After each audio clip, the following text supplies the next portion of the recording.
The president who swore loyalty to the nation, but his greatest secret almost brought down the country. The Washington Convention Center buzzed with anticipation as Victoria Langley took the stage, her emerald evening gown catching the light of 1,000 camera flashes. The environmental summit had drawn the nation's elite, but all eyes were fixed on the Hollywood star who had become the face of climate activism. As she approached the podium, President Ethan Rockwell shifted in his seat, his wedding ring suddenly feeling heavier than usual. The First Lady, Charlotte, sat beside him, her practiced smile never wavering, though her fingers gripped her program just a little too tightly. Victoria's voice, strong and passionate, filled the hall as she spoke about ocean conservation, but her gaze kept finding its way back to the president, each glance carrying the weight of unspoken words. The Secret Service agents flanking the ballroom remained oblivious to the electricity crackling between the speaker and the most powerful man in the world. Their subtle dance had been perfected over months of careful orchestration. Charity galas, environmental summits, and private meetings disguised as policy discussions. The president's chief of staff, Marcus Wheeler, watched from the wings with growing unease, noting how Ethan's attention never wavered from Victoria's presentation.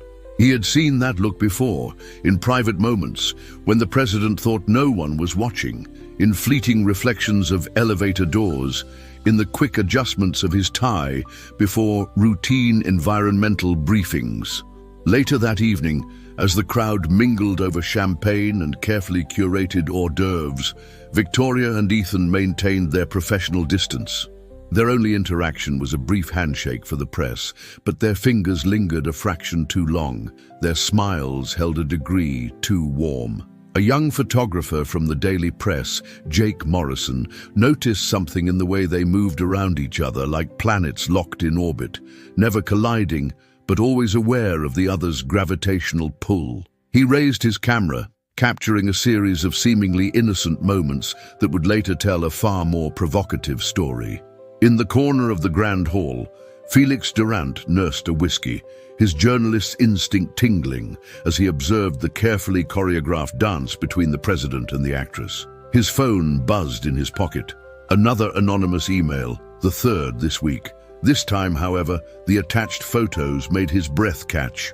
Ethan Rockwell and Victoria Langley entering the back door of the Four Seasons in New York 2 days ago. The timestamp read 11:47 p.m. The president had been scheduled to be in Connecticut at that time, according to his official itinerary. The summit continued into the night, a glittering facade of environmental consciousness and political goodwill. Charlotte Rockwell performed her role flawlessly, engaging with donors and activists alike, while her husband delivered his closing remarks.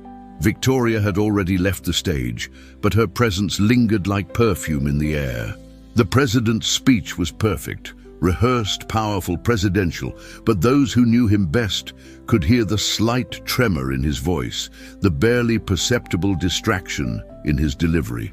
Outside the convention center, a light rain began to fall on the Capitol, washing away the day's pretenses. Victoria's limousine waited at the private exit, its engine humming quietly in the darkness. As she approached, a figure emerged from the shadows, not the president, but a man in a dark suit who pressed a manila envelope into her hands before disappearing into the night. Inside her car, Victoria's hands trembled as she opened the package, finding photographs that confirmed her worst fears. Someone had been watching, documenting, waiting. Senator Julian Carter watched the evening news in his office, a predatory smile playing on his lips as his phone lit up with messages from his sources inside the convention center. The headlines praised the environmental summit's success, but he knew tomorrow's news would carry a very different story. His decades in Washington had taught him patience, the art of waiting for the perfect moment to strike. And now, after months of gathering intelligence, that moment was finally approaching. In New York, Jake Morrison sat in a dimly lit coffee shop, scrolling through the photos on his camera with trembling hands. He had captured something beyond the usual political photo shoot, subtle touches, hidden glances, the silent language of forbidden attraction. As he selected the best shots to send to his editor, his conscience wrestled with his ambition. These photos could make his career, but they could also destroy lives. After a long moment of hesitation, his finger hovered over the send button. Back in the White House, President Rockwell stood at the window of the Oval Office, his reflection ghostly in the rain-streaked glass. The day's newspapers lay scattered across his desk, their headlines celebrating the summit's environmental victories. But in his private email, a message waited unopened. "I miss you already. Same place next week?" The cursor blinked accusingly on his screen as distant thunder rolled across the Capitol, a warning of the storm to come. Charlotte Rockwell lay awake in the White House residence, listening to her husband's measured breathing beside her. She reached for her tablet, opening the file her private investigator had sent earlier that day.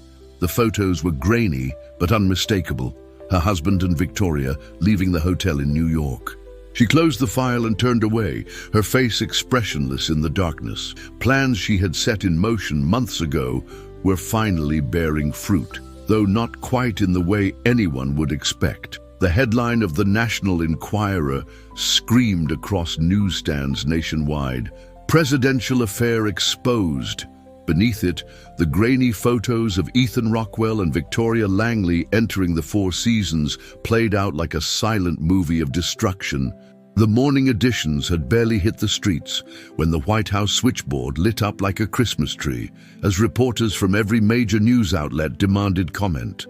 Marcus Wheeler, the chief of staff, stood in his office watching multiple news channels simultaneously, each one running the damning photos on an endless loop.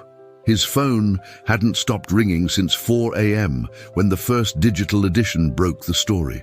Inside the White House residence, the air crackled with tension as Ethan and Charlotte Rockwell faced each other across the breakfast table, their morning coffee growing cold between them. "How could you be so careless?" Charlotte's voice was low, controlled, but her knuckles were white around her coffee cup. Ethan's response died in his throat as his wife slid her tablet across the table, revealing not just the published photos, but dozens more, surveillance shots spanning months. Her next words froze him in place. "Did you really think I wouldn't have you watched after the lipstick on your collar last Christmas?" The West Wing transformed into a war room as senior staff members scrambled to contain the crisis. Press Secretary Andrea Mitchell had already cancelled her morning briefing, buying precious hours to craft a response. Emergency meetings filled every available conference room, with lawyers and PR specialists debating strategies in hushed, urgent tones. The phrase, "no comment," echoed through the halls like a desperate mantra, while junior staffers refreshed news websites compulsively, watching the story spread like wildfire across the digital landscape. Senator Julian Carter wasted no time capitalizing on the scandal, calling a press conference on the Capitol steps before noon. "The American people deserve better than a president who mocks the sanctity of marriage and betrays not just his wife, but the trust of every citizen," he declared, his voice trembling with manufactured outrage. Behind him, a carefully assembled group of concerned citizens held signs demanding accountability, their righteous anger perfectly positioned for the television cameras. The real story, however, was in Carter's eyes, the gleam of a predator moving in for the kill. Felix Durant sat in his modest apartment, surrounded by printouts, notes, and 3 empty coffee cups. The anonymous email that had started this avalanche sat open on his laptop, but his attention was focused on a new message that had just arrived. A small black USB drive had been delivered to his desk at the Washington Post, containing what appeared to be hundreds of emails between the president and Victoria Langley. As he read through them, his journalist's instinct told him this was bigger than a simple affair. There were references to meetings with environmental lobbyists, private funding discussions, and something called Project Avalanche. Victoria Langley's Hollywood Hills mansion was under siege by paparazzi, their long lenses trained on every window and door. Inside, the actress paced her living room like a caged tiger, ignoring the incessant ringing of her phone. Her agent, publicist and manager had all been desperately trying to reach her since dawn, but she was focused on a single text message from an unknown number. "They know about the offshore account. Burn everything." Her hands shook as she moved toward her home office, the weight of secrets far heavier than any scandal pressing down on her shoulders. The afternoon brought a new wave of revelations as social media exploded with archived footage of previous interactions between the president and the actress. Body language experts dissected every handshake, every smile, every gesture from their public appearances together. Online sleuths tracked their movements over the past year, creating timelines and conspiracy theories that ranged from plausible to absurd. One viral tweet claimed to have evidence that Victoria had visited the White House 14 times in the past 6 months, 3 times after midnight. Charlotte Rockwell's private secretary watched her employer with growing concern as the First Lady methodically went through her scheduled appearances for the next week, cancelling some and confirming others with surgical precision. There was something unnerving about her calm, about the slight smile that played at the corners of her mouth as she read each new headline. When asked about her emotional state by a worried aide, Charlotte simply replied, "Everything is proceeding exactly as planned." The secretary couldn't shake the feeling that she was watching a chess master, not a victim at work. As evening fell over Washington, the White House kitchen staff noticed that dinner was served separately to the President and First Lady for the first time in their administration. Upstairs, Ethan Rockwell sat alone in the treaty room, a glass of bourbon untouched before him, watching his political career unravel on national television. His secure phone buzzed with a message from Victoria. "They're saying I'm running away to Europe. I won't hide, E. Not this time. Not after everything we've done to get here." The president's hand trembled as he reached for the glass, unaware that at that very moment, Charlotte was in the East Wing, meeting with the country's most prestigious divorce attorney. The day ended with a bombshell that would dominate tomorrow's headlines. An unnamed White House staffer had come forward, claiming to have facilitated secret meetings between the president and Victoria Langley, including arranging private transportation and securing confidential locations. More disturbingly, the source hinted at classified documents changing hands during these encounters, suggesting that what had begun as a scandal of the heart might be evolving into a matter of national security. In his Georgetown townhouse, Senator Carter raised a glass to his reflection, knowing that the trap he had spent months laying was finally springing shut. The marble halls of Congress echoed with purposeful footsteps as Senator Carter's allies filed into an emergency committee meeting. The House Oversight Committee, led by the steely-eyed Congressman James Montgomery, announced a formal investigation into what they were now calling the Langley Affair. Television cameras captured the solemn faces of representatives as they demanded documents, emails, and phone records from the White House. Behind closed doors, however, staffers whispered about the unprecedented speed with which the investigation was launched, almost as if everything had been prepared in advance. Marcus Wheeler sat in his darkened office, staring at a document that could either save or destroy the administration. A senior aide from the president's advance team had come forward with a sworn affidavit detailing how he'd been ordered to alter official travel logs over the past 6 months. The dates matched perfectly with Victoria Langley's private jet movements, creating a damning pattern of coordinated travel. Wheeler's hand hovered over his phone. One call to the right reporter could shift the narrative, painting the aide as a disgruntled employee with a vendetta. But something about the precision of the dates made him hesitate. In a luxury suite at the Four Seasons in Paris, Victoria Langley stood before a floor-to-ceiling window, watching the Eiffel Tower shimmer in the evening light. Her sudden departure from Los Angeles had only fueled the media frenzy, with speculation running wild about her possible pregnancy. The pregnancy test in her hotel bathroom remained unopened, a physical manifestation of her fear. Her phone contained dozens of missed calls from Ethan, but only one message mattered. A text from Charlotte Rockwell that read simply, "I know about Project Avalanche. Meet me or I release everything."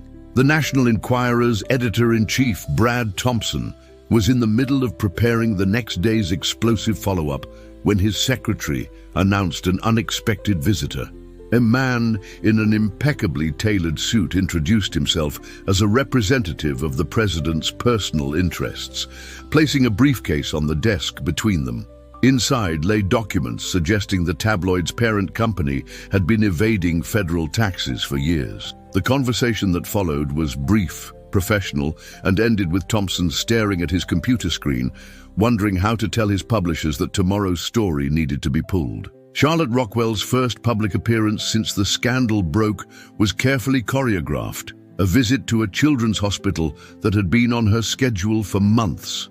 She moved through the corridors with grace, her smile never wavering as she read stories to young patients and posed for photos with staff. The press pool followed at a respectful distance, their cameras capturing her composed demeanor and steady hands. Not once did she respond to questions about her marriage, but her choice of reading material, a story about a princess who saved herself, spoke volumes to those paying attention. Felix Durant's investigation took an unexpected turn when he received a call from a former Secret Service agent who had recently retired. Over coffee in a quiet diner in Alexandria, the agent revealed that Victoria Langley's 14 White House visits were actually logged as environmental policy meetings, and more intriguingly, that several of these meetings had been attended by representatives from major energy companies. The agent's voice dropped to a whisper as he mentioned a series of offshore accounts and a pattern of large donations to environmental charities that seemed to appear and disappear like smoke. Rumors of Victoria's pregnancy exploded across social media when a blurry photo emerged of her leaving a Paris pharmacy, a small paper bag clutched in her hand. Within hours, Jigo Rockwell Baby was trending worldwide, with users divided between those expressing outrage and those crafting elaborate theories about a secret love child that would bring down the presidency. In reality, Victoria sat alone in her hotel room, staring at her flat stomach in the mirror, remembering the real reason she had begun her affair with the president, a reason buried deep in classified files marked Project Avalanche. The opposition's formal request for investigation landed on Attorney General Rebecca Martinez's desk like a lit fuse. The document was comprehensive, citing not just the affair, but suggesting improper use of government resources, manipulation of official records, and potential national security breaches. Martinez, a longtime friend of both the President and First Lady, felt her stomach turn as she read through the allegations. The evidence was too precise, too well organized to be reactionary. This had been planned for months, perhaps years. Senator Carter's next move proved he was playing chess while others played checkers. In a primetime interview, he revealed that his office had received anonymous tips about classified environmental data being shared with unauthorized parties, potentially compromising national energy security protocols. He carefully avoided directly accusing Victoria Langley of espionage, but the implication was clear.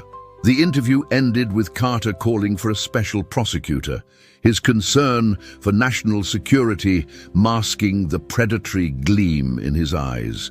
As Washington burned with scandal, a quiet meeting took place in a private room at the Metropolitan Club.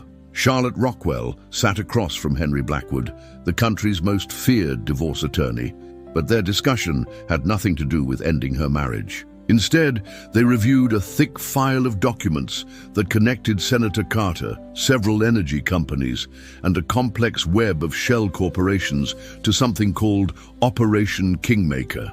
Charlotte's voice was steady as she outlined her plan. They think they're exposing an affair, but they have no idea what they're really uncovering. It's time to show them how this game is really played. The word impeachment echoed through the Capitol building like a ghost's whisper as Senator Julian Carter masterfully orchestrated his political symphony. In a closed-door session with key Republican leaders, He presented a timeline of the president's alleged misconduct that stretched far beyond a simple affair. The documents scattered across the mahogany conference table told a story of misappropriated funds, secret meetings disguised as environmental summits, and suspicious wire transfers to offshore accounts.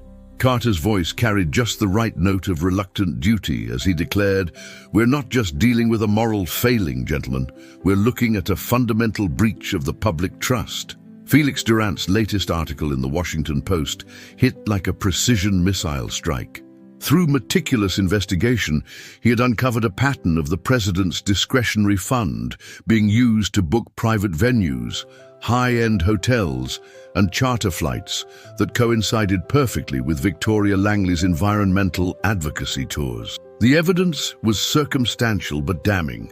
Over $2 million of taxpayer money potentially used to facilitate a presidential affair.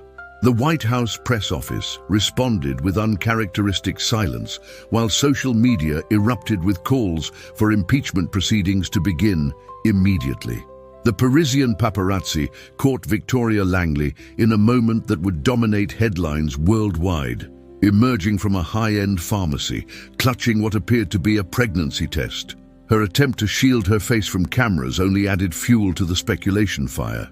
Within hours, French tabloids were reporting that she had purchased 3 tests, while American media outlets began running side-by-side photos of Victoria's suspected baby bump alongside pictures of a young Ethan Rockwell, searching for potential familial resemblances that didn't yet exist. The actress remained sequestered in her hotel suite, her only communication a cryptic Instagram post.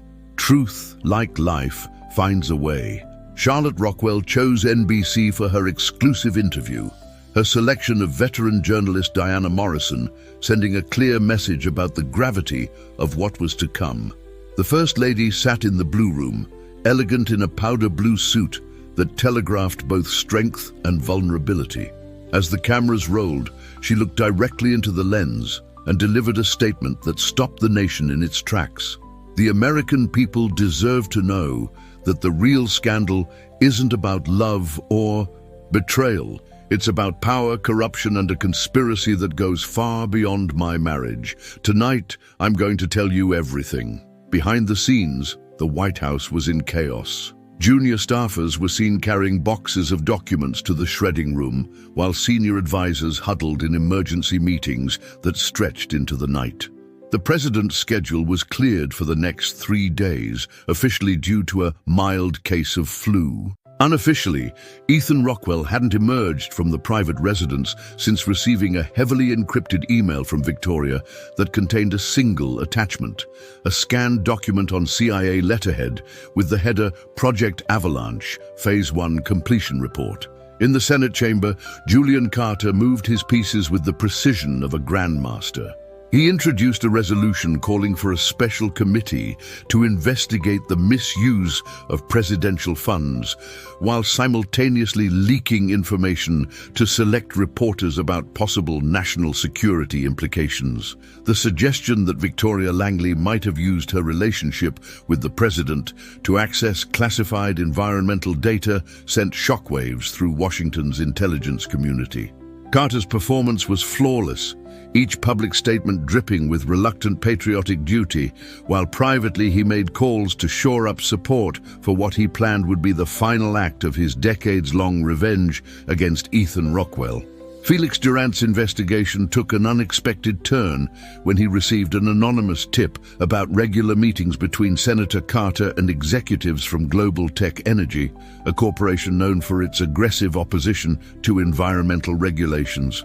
The meetings, held at a private club in Georgetown, had been occurring monthly for the past year, always on days when Victoria Langley was scheduled to meet with the president. As Durant dug deeper, he discovered a web of connections between Global Tech, Carter's campaign finances, and a series of shell companies registered in the Cayman Islands. The story was getting bigger, darker, and potentially deadlier with each new revelation. The morning shows were still dissecting Charlotte's bombshell interview when another crisis erupted, a leaked audio recording of a conversation between Ethan Rockwell and Victoria Langley. The discussion seemed to center around contingency plans and safe passage, with references to accounts in Switzerland and a property in Tuscany. The timestamp on the recording was from 3 months ago, suggesting a level of premeditation that contradicted the narrative of a simple affair. Markets reacted immediately, with defense and energy stocks showing unusual volatility as traders tried to interpret the implications of what increasingly looked like a conspiracy reaching into the highest levels of government.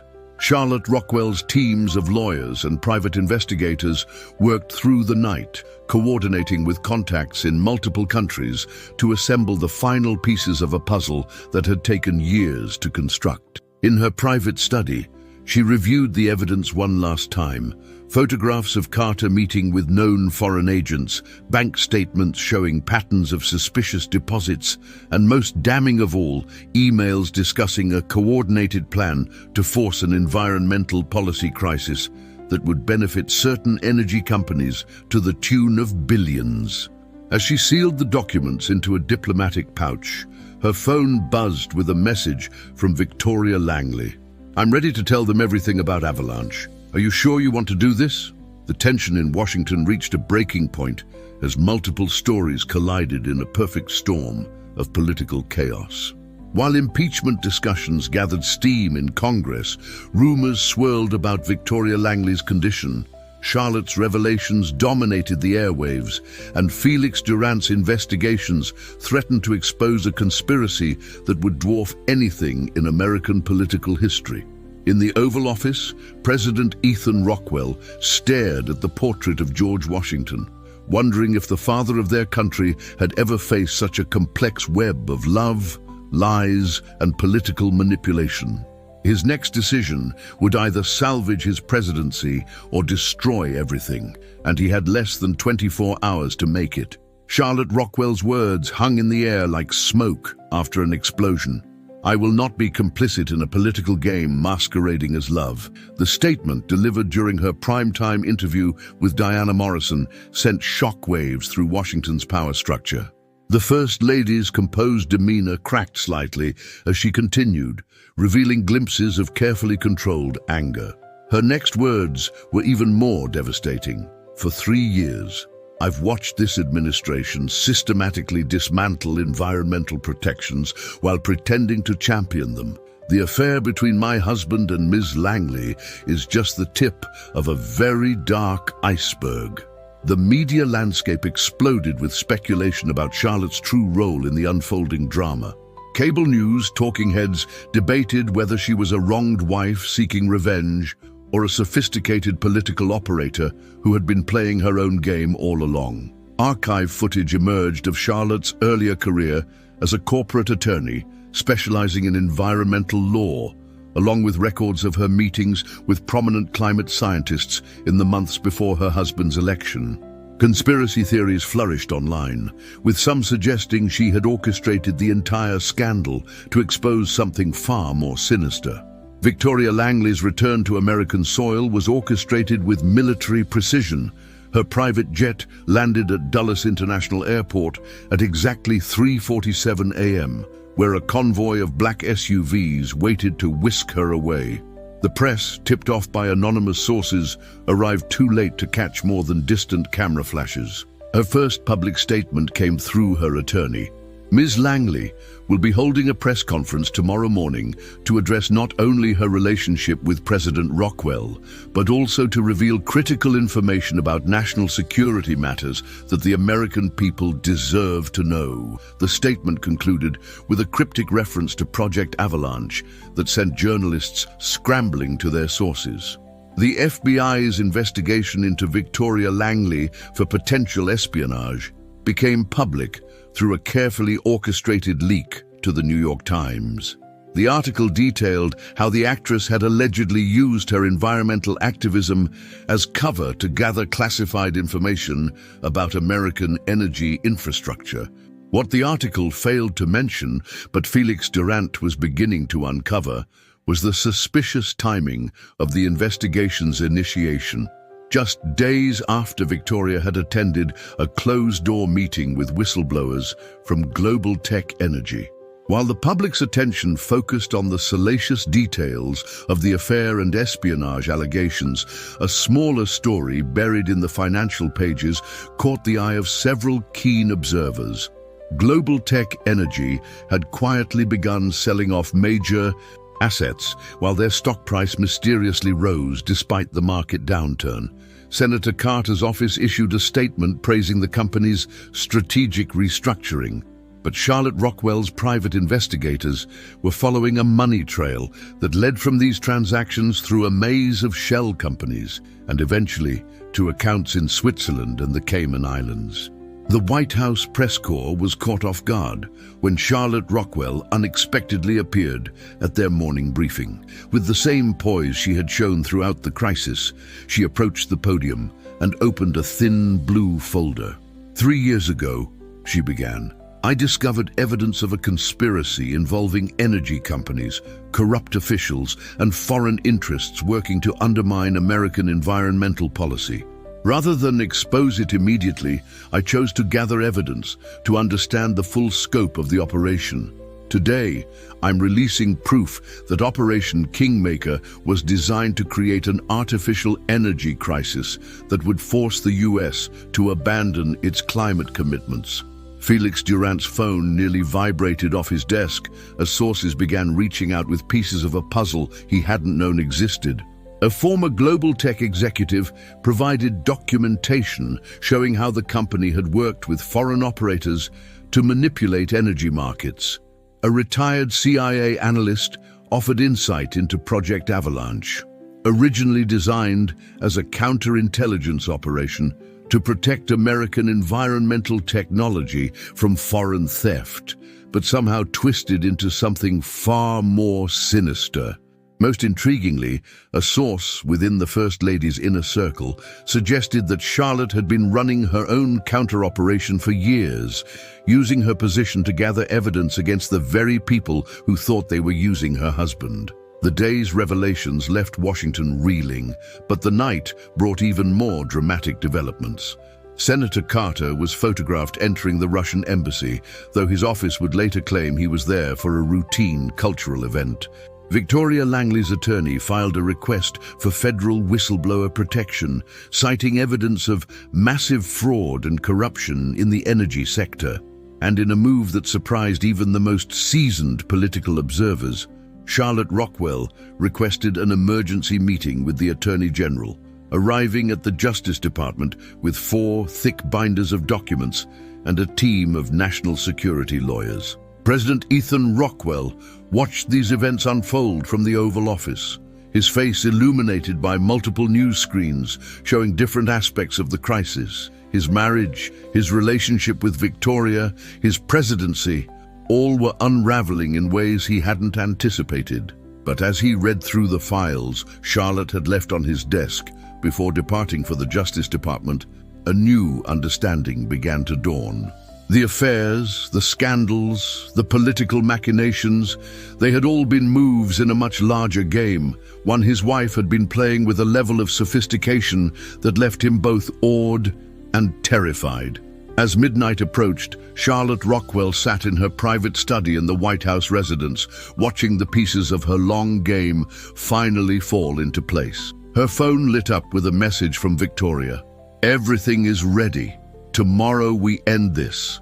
On her desk lay a photo taken years ago at a Global Tech board meeting. Herself, Victoria, and 3 other women, all raising glasses in a toast. The photo had been taken long before she had married Ethan, long before Victoria had become a star, back when they were all young lawyers working on environmental cases, discovering the conspiracy that would lead them to craft the most elaborate sting operation in political history. The congressional hearing room buzzed with anticipation as President Ethan Rockwell took his seat before the House Oversight Committee. The marble columns and wood-paneled walls that had witnessed countless political dramas throughout American history now stood witness to an unprecedented moment a sitting president testifying about his own alleged misconduct. Camera shutters clicked rapidly as Rockwell adjusted his microphone, his usually confident demeanor showing subtle cracks. Committee Chairman James Montgomery's opening statement cut through the tension. Mr. President, we are here today to investigate not just a personal indiscretion, but what appears to be a widespread conspiracy involving national security, environmental policy, and the potential manipulation of global energy markets. Victoria Langley's testimony, delivered via secure video link from an undisclosed location, dropped like a bomb on the proceedings. My relationship with President Rockwell began as part of an operation to expose corruption within the energy sector, she stated, her voice steady despite the gravity of her words. What we discovered was far worse than anyone imagined. A coordinated effort by certain corporations and corrupt officials to manufacture an energy crisis that would force America to abandon its climate commitments. The affair was a cover that allowed us to gather evidence, but it became complicated when real feelings developed. The committee sat in stunned silence as she methodically outlined meetings, dates, and transactions that implicated some of the most powerful people in Washington. The markets reacted violently to each new revelation. Global Tech Energy's stock plummeted 40% within hours of Victoria's testimony, triggering circuit breakers and causing ripple effects throughout the energy sector. Trading was temporarily halted on several major exchanges as investors struggled to process the implications of what was rapidly becoming the largest corporate scandal since Enron. Financial analysts scrambled to understand the complex web of transactions and shell companies that Victoria had begun to expose, while regulatory agencies worldwide launched emergency investigations into suspicious trading patterns. Charlotte Rockwell's legal team moved with surgical precision, filing injunctions and subpoenas across multiple jurisdictions. Her years of preparation became evident, as each document they submitted was backed by meticulous evidence. Emails, financial records, surveillance photos, and recorded conversations that painted a damning picture of corruption at the highest levels. The First Lady herself remained sequestered in private meetings with federal prosecutors, presumably turning over even more evidence that had yet to be made public. Her absence from the congressional hearings spoke volumes. She was no longer playing the role of wronged wife, but rather emerging as a key architect of what appeared to be an elaborate sting operation. Senator Julian Carter's carefully constructed facade began to crack under the pressure of mounting evidence. His connections to Global Tech Energy and various offshore accounts came under intense scrutiny, while his passionate calls for the president's impeachment suddenly appeared suspicious in light of Victoria's revelations.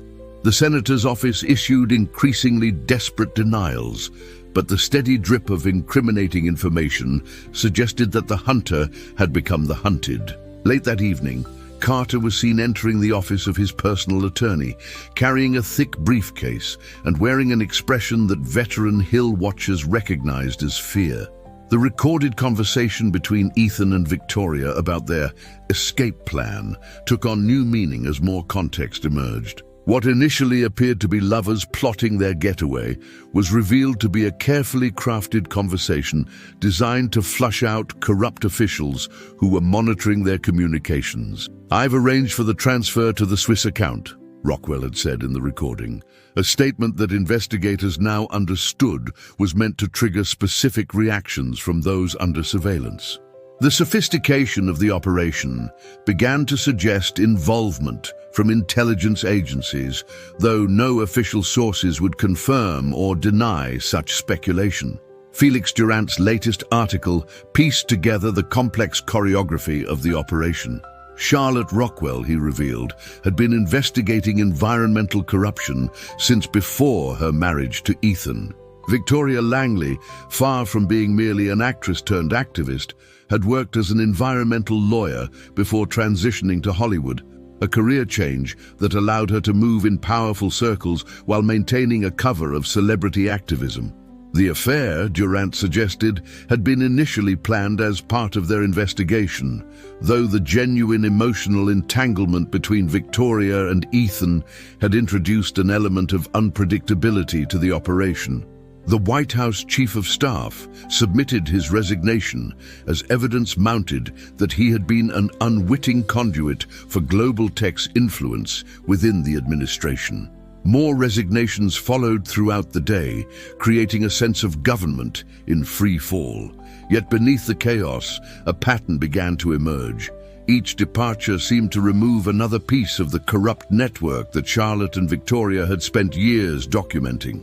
The president's schedule remained empty, except for his congressional testimony and a series of closed-door meetings with national security officials. Late that night, a secure video conference connected three key players in this unfolding drama: Charlotte in her White House study, Victoria in her safe house, and Attorney General Martinez in her Justice Department office. The conversation, later described by a source present in Martinez's office, centered on the timing of the operation's final phase. "We've identified all the major players," Charlotte was heard saying.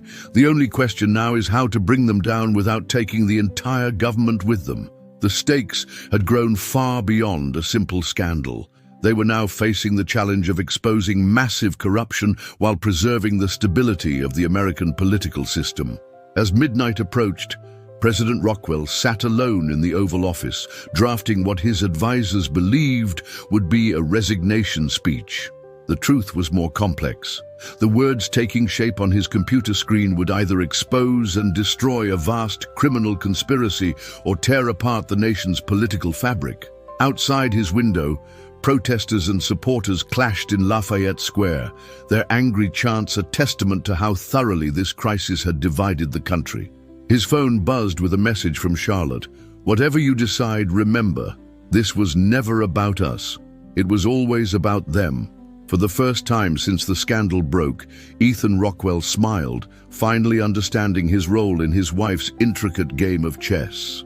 Felix Durant stared at his computer screen, his coffee growing cold beside him as he pieced together a pattern that sent chills down his spine. For weeks, he had been tracking financial transactions between Global Tech Energy and a series of shell companies, but now a new connection emerged. Every major leak in the scandal had been followed by large stock trades executed through anonymous accounts in Cyprus. The trading algorithm was sophisticated, almost untraceable, but it bore the signature of someone he knew: Michael Chen, the president's deputy economic advisor. As Durant reached for his phone to contact Chen, a breaking news alert flashed across his screen. White House official found dead in Georgetown home. The Metropolitan Police Department quickly cordoned off Michael Chen's townhouse, their blue lights painting Georgetown's elegant facades in an eerie strobe. The official statement called it an apparent suicide. A single gunshot wound, a handwritten note expressing regret for unspecified actions. But Detective Sarah Martinez noticed inconsistencies immediately. The angle of the wound, the lack of gunpowder residue, and most tellingly, Chen's laptop missing from his home office, despite evidence he had been working on it recently. Within hours, she received a call from the FBI telling her to stand down. The case was now a matter of national security. Victoria Langley's hands shook as she read the news about Chen's death on her secure tablet. In her London hotel room, surrounded by documents and burner phones, she immediately recognized the significance. Chen had been her first contact inside the White House, the one who had originally tipped her off about Project Avalanche's darker purpose. She quickly began encrypting files, knowing that whoever had silenced Chen might already be moving against other witnesses. Her phone buzzed with a message from Charlotte. "They're cleaning house. Activate Protocol Omega." The president's inner circle gathered in the White House Situation Room, faces grim as they assessed the fallout from Chen's death. Ethan Rockwell sat at the head of the table, his usual commanding presence diminished by the weight of recent events. The FBI director reported that Chen's death had triggered automatic protocols. Encrypted files were being uploaded to secure servers. Deadman switches activated. Someone in the room was likely reporting everything back to Global Tech, but no one knew who. The tension was palpable as each person present realized they could be next on the kill list. Charlotte Rockwell moved through the East Wing with purposeful strides, her security detail doubled after Chen's death. She had spent the morning in secure calls with Victoria and their hidden network of allies, implementing contingency plans years in the making. As she entered her private office, her chief of staff handed her a note that had been delivered by courier. Inside was a single playing card, the Queen of Spades, with coordinates written in invisible ink that only appeared under ultraviolet light. The message was clear. The endgame had begun. Senator Julian Carter's meeting with the mysterious lobbyist took place in plain sight, a power lunch at the Capitol Grill, where DC's elite regularly conducted their business. The lobbyist, a woman who introduced herself only as Ms. Smith, spoke in careful euphemisms about resolving loose ends and ensuring operational security. Carter maintained his poker face, but his hand trembled slightly as he reached for his water glass. The restaurant's security cameras caught their entire conversation, feeding directly to a server controlled by Charlotte's team. Hours later, Ms. Smith's real identity would be cross-referenced with intelligence databases, a former Black Ops specialist with ties to private military contractors. Felix Durant's investigation into Chen's death led him down a rabbit hole of corporate espionage and government black sites. Hidden in Chen's personal cloud storage, accessed through a series of clever encryption keys, Durant found evidence of a massive surveillance operation targeting environmental activists worldwide. The operation, codenamed Green Reaper, had been jointly funded by energy companies and foreign intelligence services. As Durant prepared to publish his findings, a warning arrived in his inbox. A video of him entering his apartment, shot through a sniper's scope with the message, "Consider your next move carefully."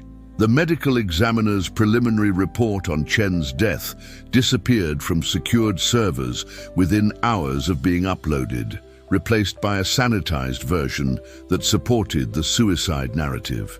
Detective Martinez, defying orders to drop the case, worked through back channels to preserve evidence.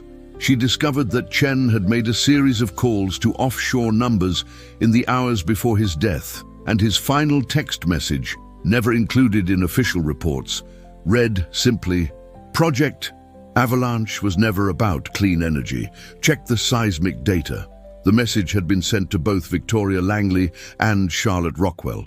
President Rockwell cancelled all public appearances, citing security concerns, but the real reason was more complex. He was coordinating with a covert team of cybersecurity experts to track the digital footprints of Chen's killers. The operation, run from a secure facility beneath the White House, had identified patterns in global communications that pointed to a coordinated effort to eliminate witnesses.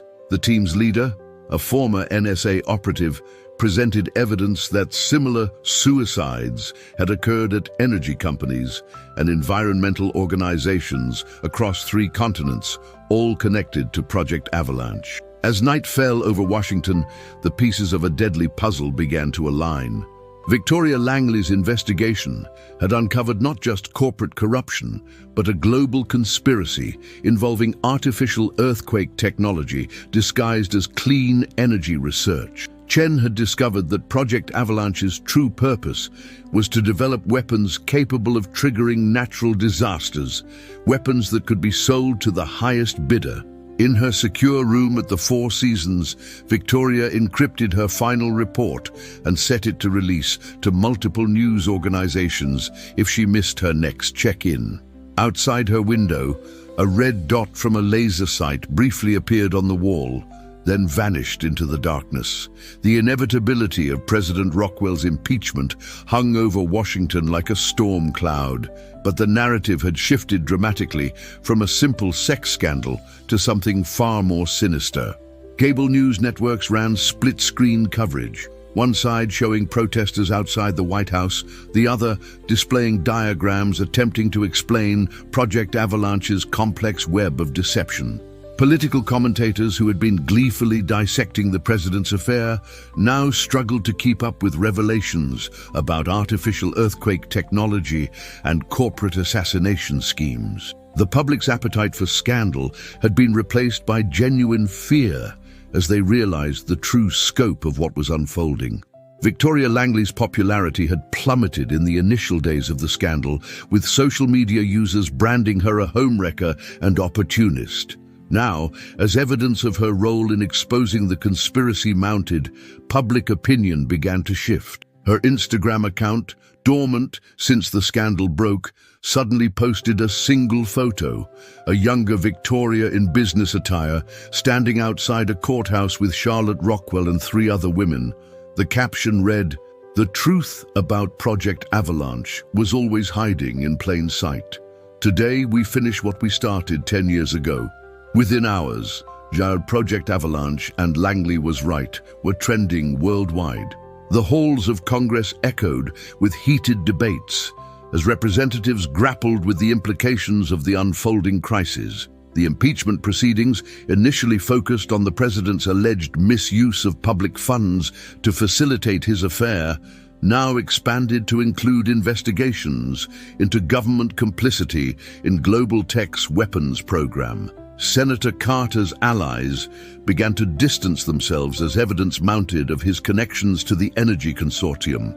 Meanwhile, junior staffers whispered about strange sounds in the building's secure server rooms at night, and key files related to Energy Committee meetings began disappearing from congressional archives. Charlotte Rockwell's book deal, initially assumed to be a tell-all about her husband's infidelity, was revealed to be something far more explosive. Publishing insiders leaked that the manuscript contained detailed documentation of a decade-long operation to infiltrate and expose corruption in the energy sector. The advance copy sent to key reviewers included evidence of corporate espionage, market manipulation, and the weaponization of clean energy research. Pre-orders skyrocketed as the public realized this would be less scorned wife's memoir and more international conspiracy expose. Felix Durant's latest investigative piece connected Michael Chen's death to a string of suspicious accidents involving environmental scientists across 3 continents. Each victim had been involved in seismological research that could have exposed Project Avalanche's true purpose. As Durant dug deeper, he discovered that Chen had hidden backup drives in multiple locations, each containing pieces of a larger puzzle. The article went viral, but Durant's byline was accompanied by a note. This report was prepared in advance of publication. If you're reading this, I'm either safe or I've joined the growing list of people who knew too much about Project Avalanche. Wall Street analysts began connecting the dots between seemingly unrelated market movements over the past 5 years. Global Tech's strategic acquisitions of small seismological research firms, their aggressive lobbying against certain types of environmental monitoring, and their mysterious stakes in disaster response companies painted a picture of a corporation preparing to profit from manufactured natural disasters. Trading algorithms flagged unusual patterns in catastrophe bond markets, suggesting that someone had been betting heavily on future environmental disasters with suspicious precision. The intelligence community was rocked by internal divisions as evidence emerged of competing factions within agencies, some working to expose Project Avalanche, others actively involved in its development. Retired agents began speaking out, describing a shadow war that had been fought in server rooms and surveillance operations across the globe. The public watched in growing horror as respected national security experts confirmed the technical feasibility of weapons that could trigger earthquakes and tsunamis while disguising them as natural disasters. Charlotte's calculated media strategy shifted into its final phase as she released selected documents to specific journalists, creating a cascade of revelations that prevented any single agency or corporation from controlling the narrative. Each new piece of information was accompanied by irrefutable evidence: emails, photographs, financial records, and scientific data. The public's shock at the affair had transformed into outrage at the conspiracy it had helped expose. Social media exploded, with citizen journalists connecting dots between natural disasters of the past decade and global tech's activities in those regions. President Rockwell's eventual appearance before the cameras was streamed live across all major networks. His statement began not with a resignation, but with a classified video showing tests of Project Avalanche's technology, artificial tremors that could be triggered beneath specific targets. "My relationship with Victoria Langley," he declared, "was part of an operation that has prevented these weapons from being deployed against civilian populations. The true scandal isn't about infidelity, it's about corporations willing to weaponize nature itself for profit." The speech would later be recognized as a turning point in modern political history. As day turned to night, Washington's power brokers retreated to their secure compounds and private clubs, trying to calculate their odds of survival in a rapidly shifting landscape. Global Tech's stock had been suspended from trading after falling below critical thresholds. Senator Carter was reportedly negotiating an immunity deal with federal prosecutors. And in a secure facility somewhere in Virginia, Charlotte Rockwell and Victoria Langley met with military officials to brief them on the full scope of Project Avalanche's capabilities. Outside the Beltway, citizens glued to their screens realized they were watching more than a political scandal. They were witnessing the exposure of a conspiracy that had nearly put the power to trigger natural disasters into the hands of the highest bidder. President Ethan Rockwell stood before the nation, his face illuminated by harsh television lights as he delivered the most extraordinary address in American political history. "My fellow Americans," he began, his voice steady despite the gravity of the moment. "Tonight I speak to you not as a man defending his personal failures, but as your president exposing a conspiracy that threatens the very foundation of our democracy." The teleprompters were empty.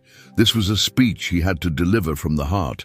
Behind him, the White House staff watched in stunned silence as he detailed his role in an operation that had spanned nearly a decade, involving his wife, his supposed mistress, and a network of intelligence operatives working to prevent global catastrophe.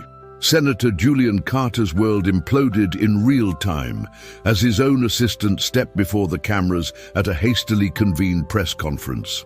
Jessica Martinez, his trusted aide of 15 years, revealed herself as an undercover FBI agent who had been gathering evidence of Carter's collaboration with global tech and foreign entities.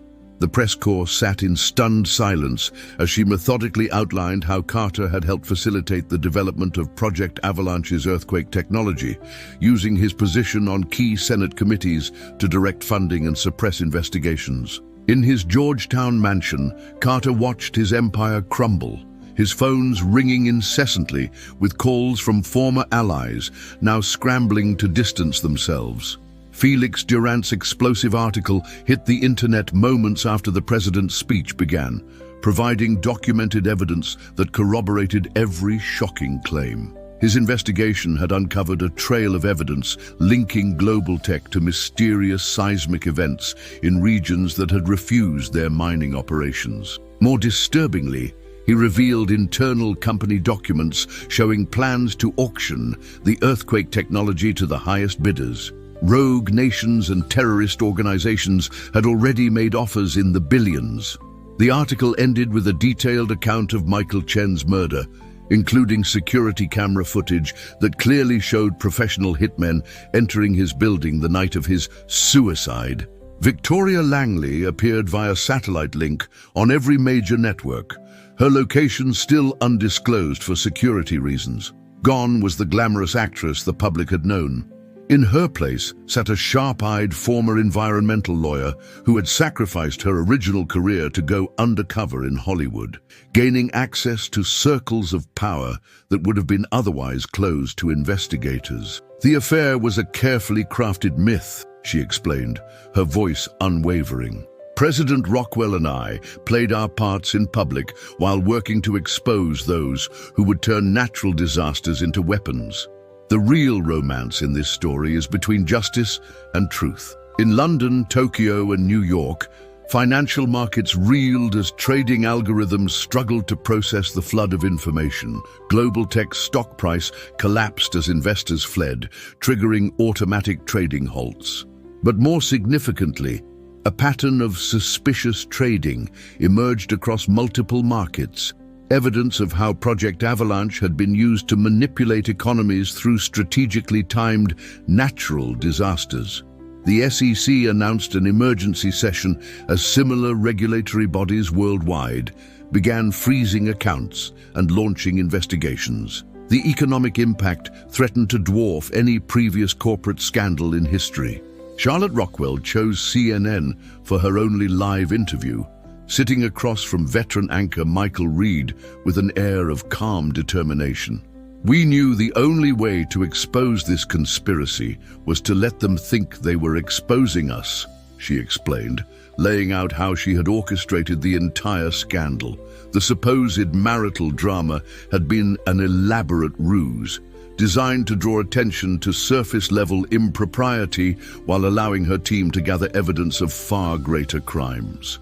As she spoke, federal agents were raiding Global Tech offices across the country, securing servers and preventing the destruction of evidence.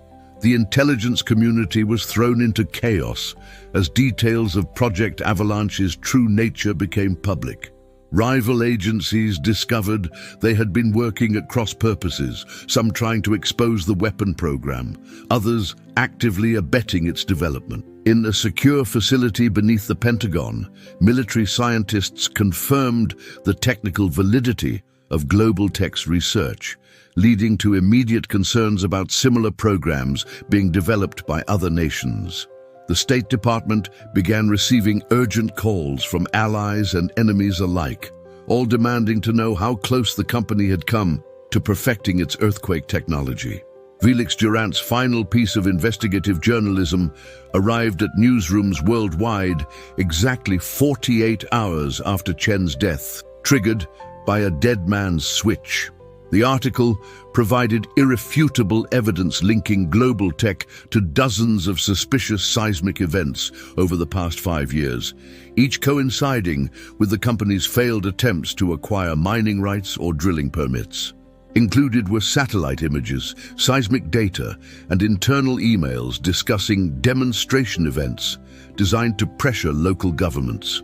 The revelation sparked protests outside Global Tech offices globally, as citizens realized how close the world had come to having natural disasters turned into corporate weapons.